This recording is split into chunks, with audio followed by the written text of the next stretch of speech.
Namastê. Tudo bem, pessoal? Hoje, nesse vídeo breve, eu quero tentar juntar um pouco algumas peças que podem parecer soltas nos muitos vídeos e textos que eu tenho publicado. Eu falei para vocês há muito tempo atrás, esse ano, o ano 2017, esse ano 2018, tratei muitas questões de magia obscura, Cabalá Crifótica, Old Ones, Goécia recentemente, e muita gente não entende a minha postura, porque hoje em dia é muito comum, é o mais comum que se pratica magia obscura. Tem muitas vertentes de magia obscura. A magia do caos é uma magia obscura, né? Não essencialmente, mas a prática dela é de uma magia obscura e as pessoas não entendem a minha postura. A minha postura, eu já disse, é uma postura cabalística. Eu já dei algumas informações sobre essa postura cabalística, mas hoje eu pretendo juntar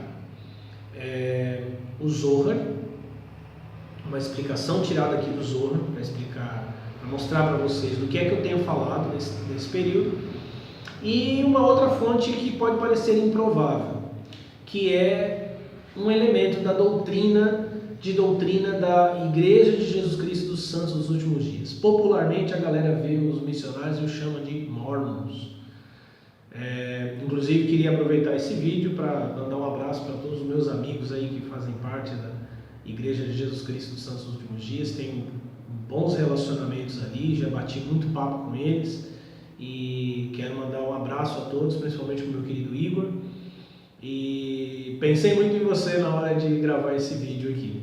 Acho que você vai achar interessante e todos vocês vão achar também. Não sou membro da Igreja de Jesus Cristo dos Santos dos Últimos Dias, ok?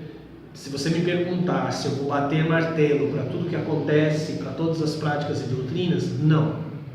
Mas amizade e reconhecimento de inspiração divina não depende de aceitação absoluta e restrita. Isso é burrice. As pessoas burras pensam assim.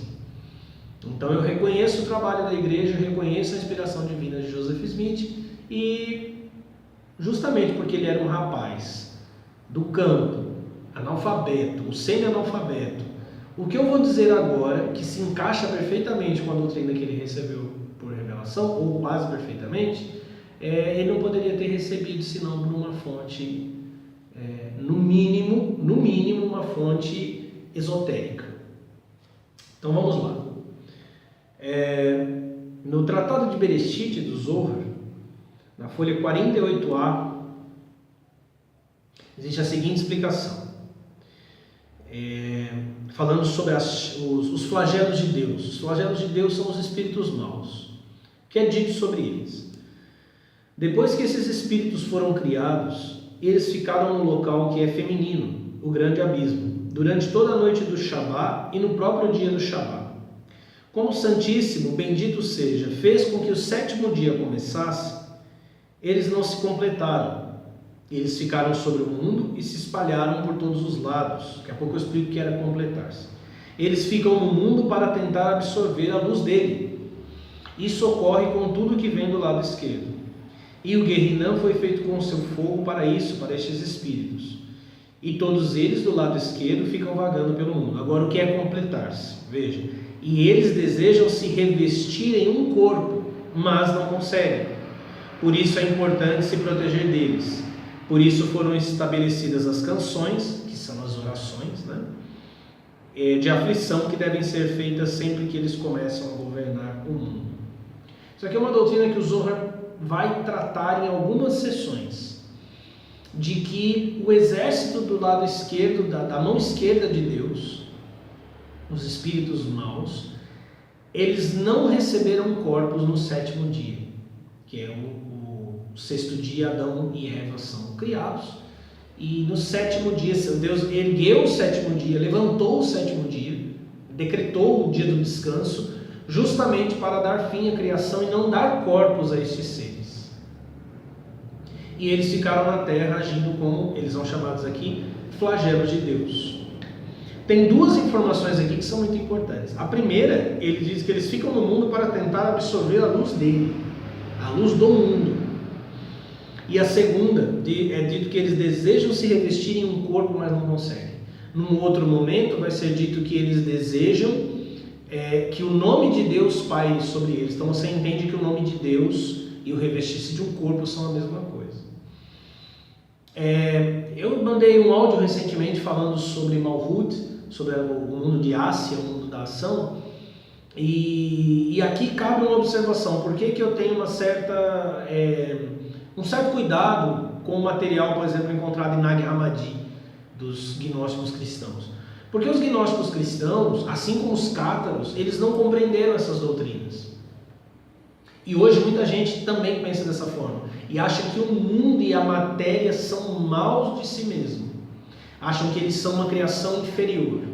Óbvio que são uma criação inferior, mas o plano divino era que o superior se aperfeiçoasse através do inferior.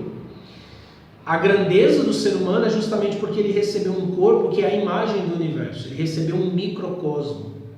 Os anjos têm corpos também, mas não como os nossos. E esses espíritos não receberam corpo. Nós podemos interagir com a luz deste mundo. Nós podemos canalizar essa luz para nós. E na realidade nós já canalizamos. Você seja evangélico, você seja ateu, católico, não importa quem você é. A sua própria existência como ser humano faz com que você canalize a luz divina. Tanto é que o Tratado das Reencarnações, o Hargulin, ele vai dizer que a alma muitas vezes é envolvida por quilipás muito espessas e a luz divina não passa, e aí daí nasceria, por exemplo, a depressão, síndrome do pânico e outras doenças. Daí você imagina, né? Se hoje síndrome do pânico e depressão são doenças quase epidêmicas, você imagina a ação e a força das clifas, das cascas desse mundo. Então eles ficam aqui para tentar absorver luz, porque não tem corpos, então não podem. E você entende que eles iam receber corpos, eles não receberam. Eles tentam absorver a luz, desejam se revestir em um corpo. Esse desejo de revestir em um corpo os faz tentar possuir corpos ou criar corpos. Criar corpos, nós voltamos lá para a parábola do joio e do trigo. Boa semente posta no campo e uma outra que é misturada. Na Kabbalah, esta mistura é chamada de multidão mista, multidão misturada, o Erev Rav, a multidão que está no meio dos filhos de Deus. O joio que foi colocado no meio do trigo, essa é uma doutrina cabalística, não é só uma doutrina dos evangelhos. E eles desejam esses corpos justamente para poder canalizar essa luz. Eles desejam possuir corpos ou desejam criar corpos. Então aqui nós já temos o primeiro problema, que nem sempre a nossa comunhão com espíritos, nem sempre o nosso trabalho de evocar e invocar espíritos, ele é seguro. Nós precisamos saber com o que estamos lidando, nós precisamos saber com o que estamos tratando, porque muitas vezes nós podemos não estar lidando com os poderes divinos, os benditos nomes de Deus, e na realidade estarmos nas mãos dos flagelos de Deus, das chagas, como o Zohar chama. Eu disse que ia falar da doutrina da Igreja de Jesus Cristo, né? A Igreja de Jesus Cristo dos Santos dos Últimos Dias tem uma doutrina extremamente interessante.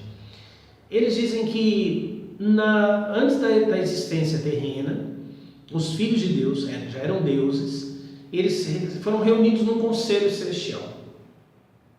E nesse conselho celestial, o Pai de todos disse que eles deveriam nascer, propôs a eles um plano de aperfeiçoamento, em que o maior se completaria no menor, que eles viriam à terra, eles nasceriam na terra, e eles ficariam sujeitos aos limites do corpo.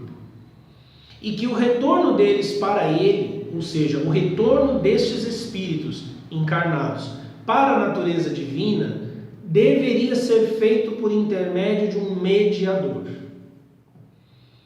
E aí, 2 filhos de Deus se ofereceram para tornar-se esse mediador. Um deles disse: faça a tua vontade, me envia e eu vou te servir. E o outro disse: eu vou trazer todos, nenhum deles vai se perder, me dê sua honra. O primeiro filho, e aí Deus disse: enviarei o primeiro. O primeiro filho, dizem as escrituras dos santos dos últimos dias era Jesus Cristo. E o segundo filho era Satanás. A literatura diz que isso iniciou um combate entre os espíritos, e esses espíritos que seguiram Satanás, 1/3 das hostes angelicais, que foi derrotado, não recebeu o direito de receber corpos. Ou seja, eles não puderam receber corpos físicos, como diz o Zohar. E agora eles tentam os homens. Mas tentam os homens no que e para quê? E aí a minha insistência em trazer a fórmula cristã, a teoses cristã, para dentro do pensamento mágico, talvez fique mais claro agora. As fontes dos santos dos últimos dias, elas não são muito detalhadas. Houveram muitos comentários ao longo da história sobre o que significava esse conflito. Então eu vou agora colocar a minha opinião do que esse conflito significa. O primeiro filho, que foi Jesus, disse: eu me tornarei o meio mágico de salvação deles. Eu encarnarei a fórmula mágica da teoses, do retorno deles à natureza divina e numa natureza ainda mais elevada. E eles, por livre escolha, por aprender a rejeitar o mal, escolher o bem, a rejeitar as trevas, escolher a luz, vão entrar nesta comunhão e vão tomar a minha fórmula mágica como meio de elevação e retorno.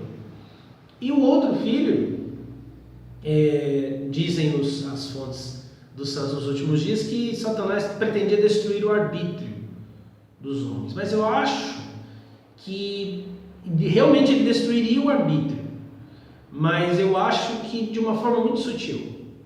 Eu entendo que a fala de Satanás que desencadeia esses espíritos aqui mencionados no Zohar, do lado esquerdo, foi justamente: eu os redimirei a todos, porque a escolha não será importante. Quer dizer, todos eles vão voltar ao seu estado divino e alcançarão uma elevação. E o que eles fazem e a escolha deles, se eles escolhem a virtude ou não, se eles escolhem o bem ou não, não vai importar. Você tem aqui um sistema baseado num exemplo de retidão, num exemplo de arbítrio mesmo. Você escolhe aquilo e rejeita o outro, encarnado ou manifestado em Jesus Cristo, e um outro em que não importa quem você é, não importa que pessoa você é, não importa o teu caráter, não importa como você vive sua vida, não importa o que você carrega dentro do seu coração, faz o que tu queres, vai ser tudo da lei. Você tem um outro modelo de salvação. E o Pai Celestial, que segundo a doutrina dos santos dos últimos dias foi um homem, e aprendeu e tornou-se divino justamente por esse caminho, rejeita a segunda proposta, porque sabe que ela não é divinizadora, e elege Jesus Cristo como seu filho e representante, que já era filho e escolhe como representante. O Zohar não diz que Deus era homem, era humano, mas ele mostra Deus aprendendo. Não muito, bem no começo do Zohar, diz que Deus olhou para a Torá 4 vezes e então começou a criar. Por que é que ele disse que Deus olhou, voltou a olhar, olhou de novo e olhou de novo? É uma menção aos 4 níveis de conhecimento, de ensinamentos dentro da Torá. O que você tem ali é Deus aprendendo a Torá, estudando a Torá. Deus é um cabalista. Deus é o supremo cabalista. E aquilo que ele tem nos ensinado é um caminho que não é apenas um caminho mágico. Não é só um caminho de você fazer coisas incríveis acontecerem. Ele é um caminho de retidão, de mudança de pensamento, de mudança de postura. Não de realmente desenvolver o livre-arbítrio, adquirir livre-arbítrio, dominar, ser senhor da própria vontade. Dessa forma, colocando essas duas fontes lado a lado, o Jesus Cristo se torna a pedra que os edificadores rejeitaram. A obra de Jesus Cristo se transforma na ponte e na definição, no caminho para a teoses ou para fora dela. Eu espero que você escolha a teoses. Namastê.